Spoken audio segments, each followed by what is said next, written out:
Seja bem-vindo ao Bull&Bear desta semana. Hoje vamos olhar para os últimos dias nos mercados, para as emissões portuguesas também, para o acordo alcançado para a Grécia e ainda as últimas decisões da FED. Como é habitual, são meus convidados Nuno Serafim, Diogo Santos Teixeira, Carlos Almeida e Luís Brava. Aos quatro, sejam bem-vindos, como sempre, a este Bull&Bear. Antes de começarmos a nossa conversa, olhar precisamente para uma das notícias que marca esta semana. Portugal aproveitou esta quarta-feira juros em mínimos para emitir mais dívida do que o previsto no leilão a 10 anos e que acaba por reforçar as necessidades do país para este ano de 2015. No segundo leilão de dívida a 10 anos, realizado este mês, o IGCP colocou cerca de 1.500 milhões de euros, mais do que o estimado inicialmente.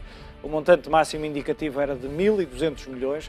A taxa de juros média renovou mínimos históricos e fixou-se nos 2%. A operação ficou marcada por uma forte procura dos investidores, que quase superou a oferta em 2 vezes. Com esta emissão, o Estado já garantiu 93% do programa de financiamento para este ano em apenas 2 meses. Nuno, e começando por ti, olhando para estes números, olhando também e pegando aqui no relatório lançado por Bruxelas, que vem falar de endividamento excessivo, podemos dizer que há aqui várias realidades, sendo que, se olharmos apenas para os mercados, temos um sinal visível de confiança em relação a Portugal, não só, mas também.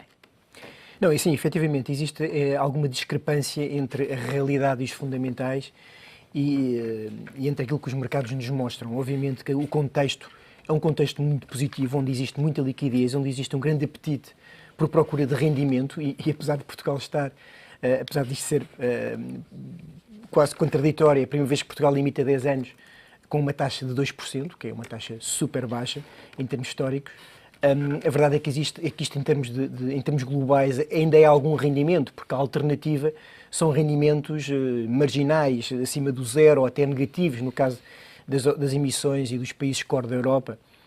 E, portanto, isto não deixa de ser relativamente atrativo num contexto em que, enfim, a Europa sai reforçada, num contexto em que as preocupações relativamente à Grécia, pelo menos nos próximos 4 meses, serão atenuadas, embora isto é obviamente um problema, o stress que vivemos agora nas últimas 4 semanas, depois das eleições na Grécia, eu acho que vamos revisitá-lo por completo, se calhar até de uma forma ainda mais abrupta daqui a 4 meses, quando, enfim, a Grécia tiver que, já de uma forma mais sólida e de uma forma mais suportada, o que é que de facto quer da Europa, se quer ficar na Europa, se não quer ficar na Europa, se quer negociar, enfim, aquilo que acabou agora por pôr na gaveta, que é, ao fim e ao cabo, uma extensão de prazos e condições de crédito ainda mais benéficas e, eventualmente, ter uma indexação do pagamento dos juros ao crescimento económico. Portanto, isto foram temas todos que ficaram na gaveta com o recuo da Grécia e, portanto, os mercados continuam a favorecer e o contexto é muito favorável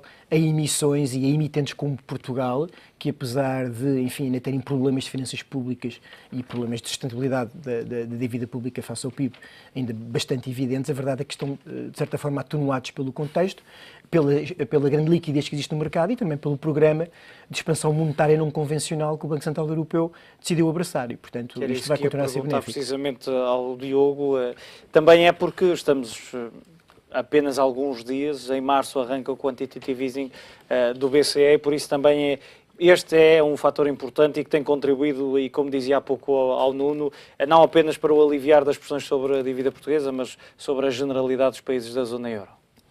Sim, porque não nos podemos esquecer que a Alemanha está a 0,32% ou 33% e, portanto... E financiou-se há 5 anos com uma taxa negativa. Exatamente, e isto significa o quê? Significa que estamos num mundo irreal em termos de investimento, ou seja, já não é possível hoje em dia um investidor considerar o investimento em obrigações como um investimento para já seguro, porque eu considero que a partir do momento onde tenho garantia quase de perder dinheiro nos próximos 10 anos com o meu investimento, das duas uma, ou quer de facto manter o capital e nesse caso deixo no banco em depósitos à ordem, ou então quer rendimento e vou então para outro tipo de investimento. Eu francamente já não consigo entender como é que ainda há investidores, não estou a falar da dívida portuguesa em geral, estou mais a falar da dívida alemã e francesa e dos países core da Europa. De facto, já não percebo como é que há investidores a irem para essas taxas, mesmo quando a Reserva Federal Americana estava no seu pico de intervenção,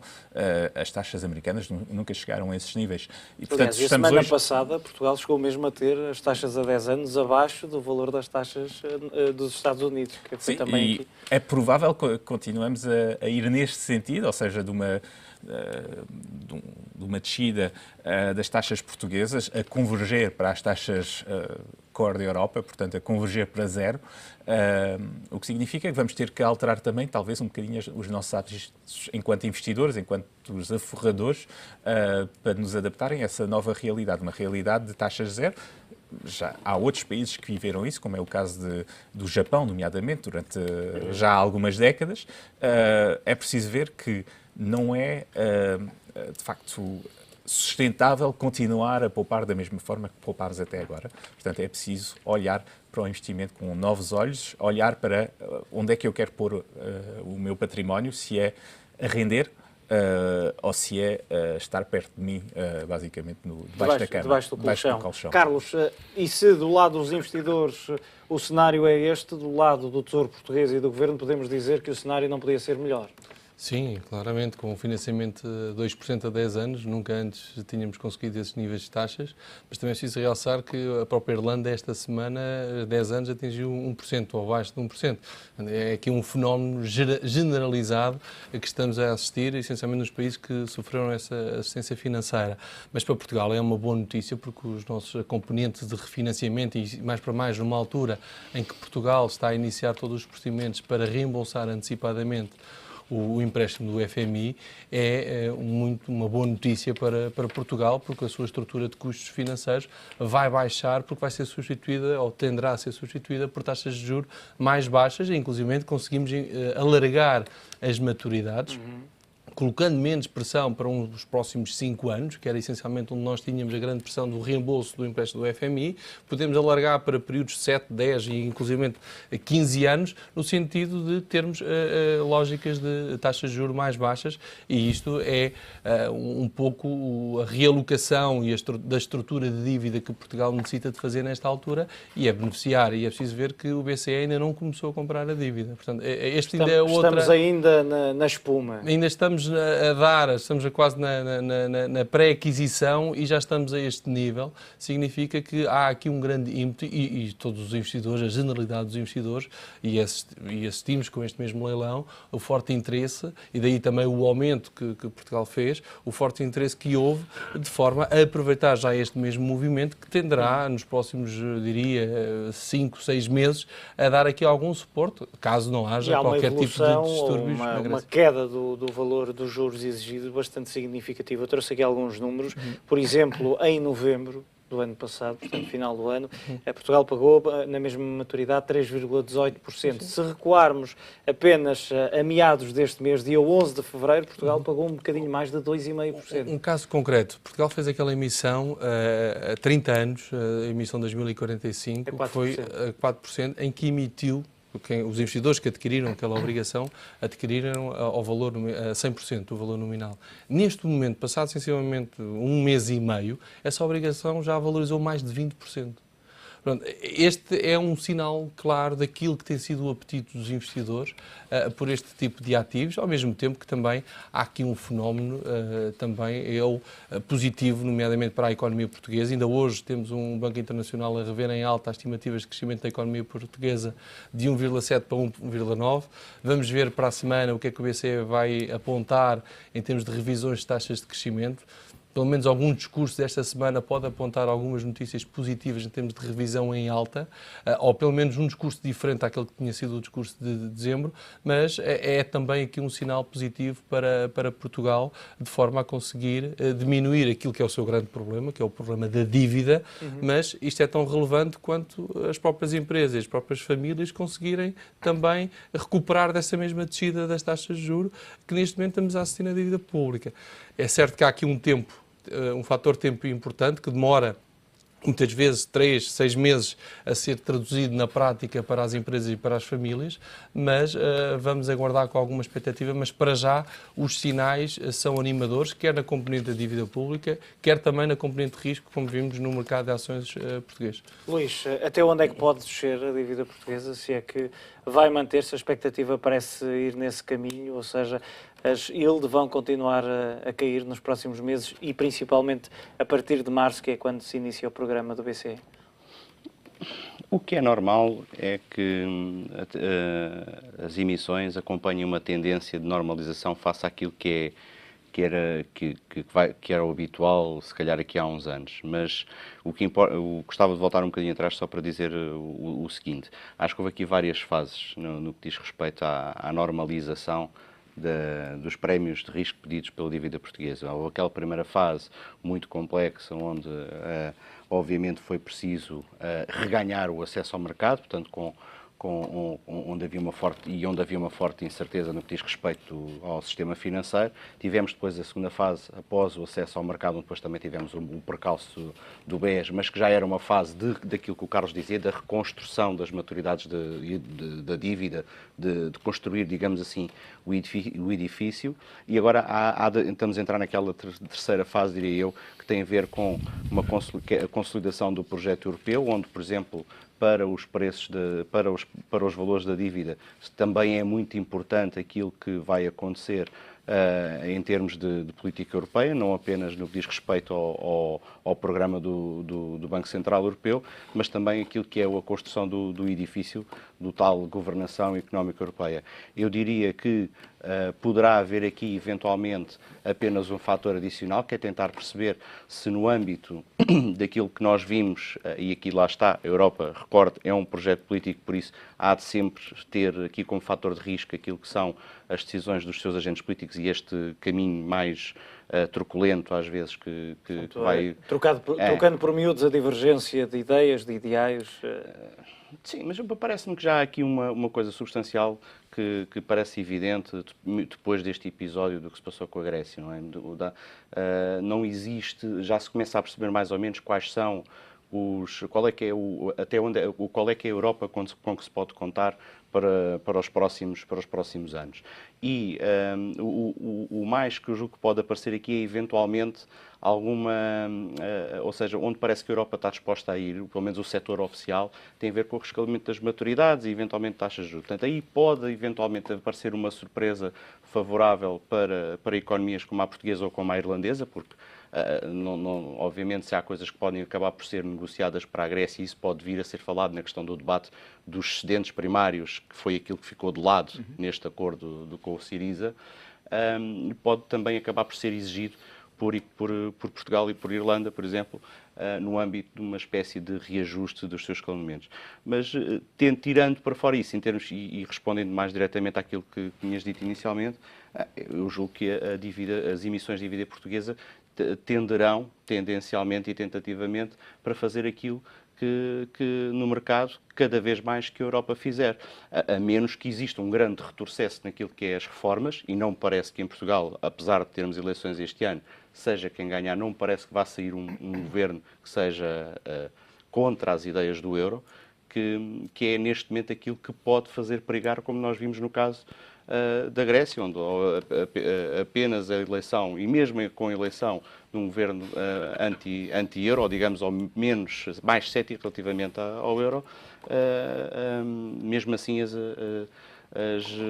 yields mantiveram-se bastante estáveis no mercado secundário. E estamos naturalmente a tocar no assunto que acabou por também marcar e continua a marcar a atualidade, a questão da Grécia.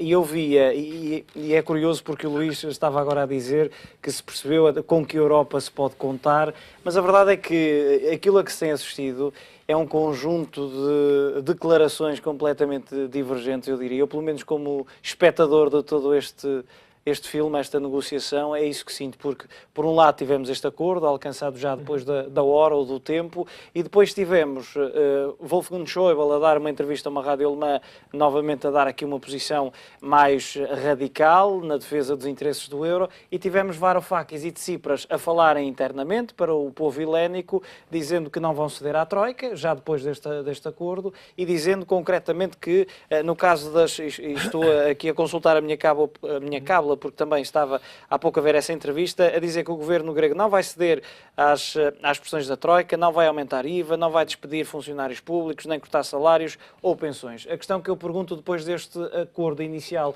que essencialmente ganhou tempo, não sei se é essa a vossa opinião, mas ganhou-se aqui 4 meses, mas como é que se faz, que medidas alternativas é que é possível apresentar perante todas estas imposições criadas, mal foi alcançado este acordo? Bem, vamos ver. A Europa evoluiu muito nos últimos 4, 5 anos, ou seja, durante este período de crise, a própria Europa fez cedências muito importantes. Eu lembro-me que houve várias declarações por parte dos responsáveis políticos que diziam que nunca seria possível um Banco Central Europeu mutualizar a dívida ou comprar a dívida dos Estados-membros. Nós sabemos que desde logo do início da crise, houve um programa de emergência, o SMP, que obrigou com que o Banco Central Europeu intervisse e comprasse dívida, nomeadamente dívida portuguesa, dívida grega, dívida irlandesa, espanhola e até italiana. Portanto, temos vindo a assistir a uma evolução da forma como a Europa trata os seus problemas, até porque a arquitetura europeia tinha problemas e fragilidades muito evidentes, e temos vindo paulatinamente, de forma bastante suave, enfim, os mercados e a realidade precisava que a Europa se movesse mais rapidamente, mas ainda estamos aqui a falar de democracias e, portanto, as democracias são escrutinadas e os parlamentos, para estas decisões ou para estas medidas que, enfim, não estavam planeadas no início da fundação do euro, demora tempo a ser digerido. E hoje em dia o que é que temos? Hoje em dia temos, de facto, um Banco Central Europeu que adotou uma política monetária expansionista, adotou até políticas monetárias não convencionais, como os Estados Unidos, como assistimos nos Estados Unidos, como assistimos em Inglaterra e como já assistimos também no Japão.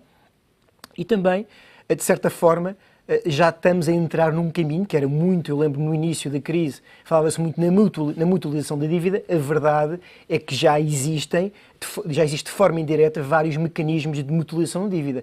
Desde logo a criação do FEF, primeiro, depois do Mecanismo de Estabilidade Europeia e agora, através do próprio Banco Central Europeu, comprando dívida dos países, é uma forma de mutualização de dívida. Mas parece que daqui por 4 meses, e olhamos já para o futuro mais próximo, porque vai passar rápido e, portanto, daqui a algumas semanas estamos novamente a analisar já o deadline em relação à Grécia e aquilo que esteve ou não a ser implementado, mas parece que, por um lado, e podemos olhar pelo copo meio cheio, vamos ter aqui um conjunto de medidas que, não sendo estas que já foram garantidas para já, que não serão cumpridas, serão umas alternativas, ou então estaremos perante mais um cenário, como dizias, de cedência por parte dos parceiros europeus? Sim, a Europa é feita as negociações são feitas de cedência, mas... Por enquanto não vi muita cedência por parte da Europa. Vi muita cedência por parte da Grécia, a ganhar tempo, efetivamente, mas cedências efetivas por parte da Europa, por enquanto, houve ainda omissões, não houve. Quer dizer, houve omissões. O programa... Houve alterações de palavras, houve alterações de semântica, mas sim, era um problema concretos... semântico. Foi uma negociação muito semântica. Foi muito semântica. Agora, é assim, desde o início nós sabíamos que a solução final disto não seria nem uma boa nem uma má, seria uma intermédia onde todos os intervenientes salvassem um pouco a sua face, porque têm que responder a eleitorados. Mas só para concluir o meu raciocínio, temos mais 2 pilares que são muito importantes na construção do processo europeu. A primeira, é, para além de obviamente, da mutualização, ou pelo menos mutualização parcial ou indireta, que é aquilo que neste momento já temos transferências orçamentais. Vai ser mais difícil. As transferências orçamentais é quando estamos a construir uma federação, obviamente, todos nós chegamos a mesma conclusão. Existem regiões mais ricas e regiões mais pobres e, portanto, as regiões mais ricas têm, de certa forma, subsidiar as regiões mais pobres. Aqui ainda estamos muito atrasados, ou estamos, de certa forma, atrasados, embora, enfim, o processo de construção europeia tenha-nos vindo a surpreender, porque, enfim, já tomámos algumas decisões, já se tomaram algumas decisões no sentido da cedência para que o bem comum prevalecesse. E, finalmente, tínhamos a história da uniformização do sistema financeiro europeu, que está perfeitamente em marcha, não é? Com a criação da União Bancária, com a supervisão no Banco Central Europeu, com a criação de mecanismos de resolução, enfim, que ainda não estão implementados, mas que em 2016 vão estar implementados, e com também a salvaguarda dos depósitos até aos 100 mil euros. Portanto, em 2016, provavelmente as coisas já vão acontecer de forma diferente. Eu, pessoalmente, acho que a Grécia, relativamente à Grécia, acho que existem dois cenários que são perfeitamente inevitáveis. O primeiro cenário, que eu acho que a Grécia não vai conseguir pagar nunca aquela dívida que tem. Eu acho que é perfeitamente insustentável haver uma transferência de riqueza, de 4 a 5% da riqueza que é gerada para satisfazer credores internacionais. Acho que não é sustentável. Enfim, no passado, na história das finanças e das economias globais, isto é um cenário que se pode manter durante 2, 3, 4, 5 anos, mas não se pode manter, tal como está inscrito no programa da Troika, no programa original para a Grécia, durante 10 a 15 anos, durante várias décadas. É perfeitamente impossível. E, portanto, das duas uma, ou vai continuar a haver cedências no sentido de alargar e chamar perdões à dívida de outra forma, não chamar os nomes a que as coisas... Novamente a semântica. Estamos novamente na semântica, ou então a Europa evolui para um processo de maior federalização com transferências orçamentais. Não parece que este cenário seja uma realidade para os próximos 4 meses. Acho que vamos bater de frente daqui a 4 meses. Ou seja, acho que daqui a 4 meses, eventualmente, o Syriza poderá ser mais duro ou não. Isto foi só uma pequena entrada daquilo que nos é esperado, até porque o Syriza não tem um mandato para negociar a saída da Grécia do euro. Isto é muito importante. Portanto, não sabemos o que é que vão se passar nos próximos 4 meses. Sabemos que, obviamente, o Syriza fez o afastamento que havia entre as posições. Grande parte do caminho foi percorrido pelo Syriza. Parece-me óbvio. É um Estado-membro que ao fim e ao cabo, está a negociar com 18 credores. Mas este programa, que foi apresentado pelo Syriza, tem muitas omissões. E onde claramente existe a grande cedência por parte do Syriza é no sentido de abandonar, ou pelo menos não está inscrito no programa, nenhum processo, nenhuma ideia de haircut de dívida ou de renegociação de dívida um bocadinho mais hardcore, ou mesmo a indexação dos pagamentos ao crescimento da economia grega. Portanto, essa parte, de facto, foi retirada do programa. Aquilo que era um bocadinho mais polémico foi feito, ou foi omitido, ou foi feito que a Grécia, ou foi decidido que a Grécia não vai tomar essas atitudes de forma unilateral, vai consultar os seus parceiros, mas, enfim, não sabemos grandes detalhes. Há muitas divergências dentro do próprio Syriza, Diogo. Há pouco colocava estas várias medidas, porque foram apresentadas apenas alguns dias, ideias, se quisermos, alguns dias depois deste acordo aparente, porque depois também ainda se acrescentou, e foi o próprio Tsipras, dizendo que as privatizações não são para reverter, exceto no caso da energia, porque aí não vão continuar, não vão avançar com a venda das empresas do setor. Estávamos há bocadinho a falar de 4 meses, o problema é que não foram comprados 4 meses, porque há, de facto, pagamentos, nomeadamente ao FMI, que vão intervir em fevereiro e em março, que já representam montantes relativamente elevados, estamos a falar de 3,6 mil milhões de euros, que o governo grego não tem. E, portanto, tem que arranjar financiamento ou indiretamente pelo BCE, ou seja, através... disso hoje, que espera contar com o BCE no próximo mês. Sim, o problema é que o BCE pode eventualmente não estar muito de acordo com essa leitura e exigir que basicamente haja financiamento por parte da zona euro antes de acabarem os 4 meses de período de observação. Eu, francamente, não percebo nada ao que está a ser, ao que irá ser, de facto, a realidade das medidas económicas ou das medidas sociais efetivamente implementadas pelo governo Vão ter grego. Que ser criativas, pelo menos. Eu creio que vai ter que ser dado um grande passo de criatividade para chegar a algo tangível e de algo que resolva definitivamente a situação. O único ponto, francamente, que eu vejo como podendo resolver, de certa forma, este impasse, seria um programa de privatizações maciças. Aliás, basicamente, fazer as privatizações que estavam nos programas, no programa inicial, em valores que eram avultados, lembro-me de valores de 75 mil milhões de euros, que nunca foram feitas, foram encaixados cerca de 2 ou 3 mil milhões de euros apenas, através de um programa europeu de privatizações, ou seja, não ser o governo grego a ir à procura de 2 ou 3 ou 4 ou 5 compradores internacionais, mas, por exemplo, um banco europeu de investimento comprar o lote dessas empresas, dessas atividades, através de um financiamento europeu e sim, a pouco e pouco, ir buscar, eventualmente, daqui a 5 anos, daqui a 10 anos, compradores para essas atividades, porque temos que perceber que hoje em dia a taxa de risco de qualquer investimento, ou de qualquer investidor que está a olhar para um ativo grego, obviamente reduz, divide por 3 ou 4 ou 5 o valor dessa empresa. Podemos dizer que era um dos pontos em que o Syriza, o governo grego, acaba por ter razão, que é vender nesta altura, embora Portugal o tenha feito, mas vender nesta altura é mau. Vender a um comprador privado é muito mau. Vender a um banco europeu de investimento que tem um financiamento a custo zero e tem capacidade de olhar para além do curto prazo e de perceber, ou de ter influências externas para perceber que, de facto, a Grécia é para manter dentro do euro, então talvez se consiga uma valorização correta dos ativos. Muito bem, já continuamos a analisar este tema. Antes disso, fazemos um curtíssimo intervalo. Não saia daí.